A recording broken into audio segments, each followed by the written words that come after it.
विदेश में जब थे तो वहां उनसे पूछा गया, अंग्रेजों ने पूछा, स्वामी जी भारत के लोग बहुत ताकतवर होते हैं, हमने देखा कि एक 60 वर्ष का, जिसे हम बुढ़ा कहते हैं, पर वो 60 वर्ष का वह, उसे क्या कहें, नौजवान ही कह सकते हैं, जिसने 50 किलो की चावल की बोरी कंधे में लेकर के 2 खंड की बिल्डिंग में चढ़ गया, 60 वर्ष का मनुष्य। तो बोले आप के भारत में क्या खाते हैं, इतना ताकत है, इतना बलवान है।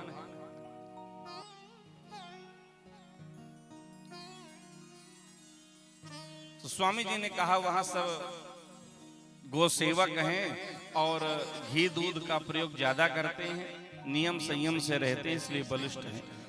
तो अंग्रेज ने पूछा कि स्वामी जी सबसे बढ़िया दूध किसका होता है, सबसे सुंदर दूध किसका होता है, स्वामी जी से पूछा अंग्रेजों ने। तो स्वामी जी ने कहा, विवेकानंद जी ने, कि सबसे बढ़िया दूध भैंस का होता है। अच्छा, सबसे बढ़िया दूध भैंस का। 1 लीटर दूध में 2 लीटर, 1 लीटर पानी मिला दो तो 1 लीटर भैंस के दूध में 2 लीटर बन जाते हैं। सबसे बढ़िया दूध भैंस का। अंग्रेजी ने कहा भैंस का, हमने सुना कि गाय का दूध अच्छा होता है। स्वामी जी ने कहा नहीं नहीं नहीं, आपने दूध की बात की है, दूध तो भैंस का अच्छा होता है, गाय का, बोले गाय का दूध नहीं है, तो बोले गाय का अमृत है, गाय का दूध नहीं है, गाय का अमृत है वो, दूध तो भैंस का होता है। तो जिसके दूध में अमृत है, स्वर्ण भस्म की मात्रा होती है, तो गाय का दूध, गाय का घृत ईमानदारी से हिसाब से लिया जाए तो रोग नष्ट करने की वह पावर है, वह क्षमता है। इसलिए भगवान गायों को उपासक हैं, गायों की उपासना करने के लिए परमात्मा इस धराधाम पर प्रकट होते हैं। तो हम सब लोग गोपालक बन जाएं, एक एक घर में एक एक गाय हो, प्रातः काल स्नान करके गाय की आप पूजा करो, परिक्रमा लगाओ, तो भगवान प्रसन्न हो जाएंगे। फिर कन्हैया के पास नहीं जाना पड़ेगा, क्योंकि ठाकुर जी तो गायन बिच श्याम बसिको ही भावे, गाय के बीच में भगवान रहते हैं। तो हम लोग गौ उपासक बन जाएं, गौ सेवक बन जाएं। जब हम लोग गौ पालेंगे तो गाय कट्टी खाने में जाएगी ही नहीं, समस्या ही खत्म हो जाएगा। बार बार मुख्यमंत्री प्रधानमंत्री से आह्वान करते हैं गौ रक्षा के लिए, किसी से नहीं करना। हम सब लोग एक एक गाय पाल लेंगे तो गाय बचेगी ही नहीं, कम पड़ जाएगी। भारत में गाय ही नहीं है, एक एक पाल ली। आप जितने, आप अपने गांव के ही लोग एक एक घर में एक गाय हो जाए तो आधे गांव को भी नहीं मिलने वाली गाय। बताइए आप जितने बैठे यहाँ,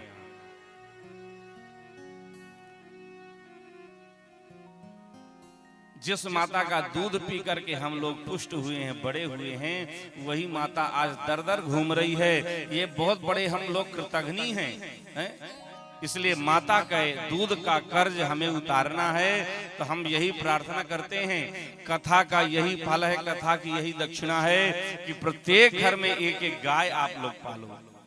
आप ये करते हैं तो समझ लो हमें आप लोगों ने लाखों दक्षिणाएं दे दी, लाखों करोड़ों पैसा दे दिया हमें।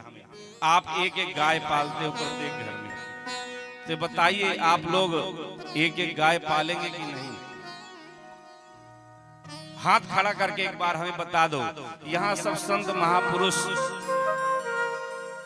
गाय, एक एक गाय पालो, एक एक गाय रखेंगे तो समझ लो आप रखेंगे, आपको ही फायदा होगा।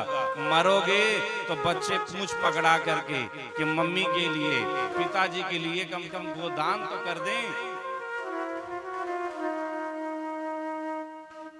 तो हमारी यह प्रार्थना है, जितने भाई लोग यहाँ बैठे हैं, आप लोग, माताएं तो हाथ उठा देंगी पर आप लोग तैयार नहीं होंगे। जितने यहाँ पुरुष वर्ग बैठे हैं, हम सबसे यही चाहते हैं कि प्रत्येक घर में एक एक गाय अवश्य पलना चाहिए। अब ये कथा सुन के नहीं पालोगे तो भयंकर अपराध होगा। बोलो गौ माता की जय हो। क्योंकि गाय का दर्शन प्रातः काल से हो जाए तो मंगल होता है, आयु बढ़ती है, और भैंस का दर्शन हो जाए तो आयु घटती है। अब देखो यमराज का वाहन कौन है? यमराज का वाहन भैंसा। यमराज का वाहन भैंसा, अब भैंसा की मम्मी भैंसिया। अब बताओ भैंसिया की सेवा करोगे, खूब नवा करके तेल लगाते हो, चमकाते हो, तो किसकी सेवा कर रहे हो? यमराज के वाहन के मम्मी की। तो धीरे धीरे यमराज कहेंगे हम बहुत प्रसन्न हैं, मेरे वाहन की सेवा करते हो, आ जाओ हमारे ठिकाने पर। इसलिए हमें भैंस की सेवा करें, पर भैंस कहाँ हो? कहीं दूर बगर में होना चाहिए। पहले घर से बाहर एक गोष्ठ बनाते थे, वहां भैंस पीछे होती थी और गाय घर के आंगन में होती थी। गाय घर के आंगन में प्रातः जगने के बाद सीधे दृष्टि पड़े तो गौ माता का दर्शन हो। दर्शन करते ही मंगल होगा। कोई भी कार्य के लिए आप जाएं, गाय के कान में कह के जाओ, प्रणाम करके जाओ, परिक्रमा लगा करके जाओ, दुर्घटना होनी होगी, दुर्घटना नहीं होगी। हमने यह अपनी आंखों से देखा है। एक परिवार के यहाँ रोड के किनारे उनका मकान था, उन्होंने एक गौ माता पाली थी, जो कि पक्का मकान भी था, पर गाय के लिए उन्होंने जगह छोड़ दी थी। तो गाय रोड के किनारे चर रही थी उस पार, और इस पार उनका मकान था। तो उनके घर का बालक खेलते खेलते रोड में पहुंच गया। अब रोड तो में बसें तो आती हैं, गाड़ी वाहन, तो रोडवेज बस आ रही थी दौड़ते हुए स्पीड में, और बालक पहुंच गया रोड के पास, रोड में ही पहुंच गया वहां, और बस स्पीड में आ रही है। गाय ने देखा, गाय हुंकार करती हुई गई और सींग से उस बालक को आगे कर दिया, और रोडवेज का जो बस का पहिया है पीछे वाले पैर में चढ़ गया। गाय के पैर में पहिया चढ़ गया, गाय का एक पैर टूट गया। 3 पैर से गाय सालों रही गई। तो अपने मालिक के यहाँ जिसने पली है और जिसने दाना पाया है, तो मालिक के बालक की रक्षा की और अपना पैर गंवा दिया। यह है माता का लक्ष्य। ऐसी दयालु है गौ माता।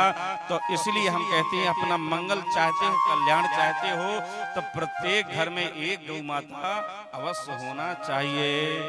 श्री भक्तवत्सल भगवान की जय। श्री जगत जननी गौ माता की जय हो।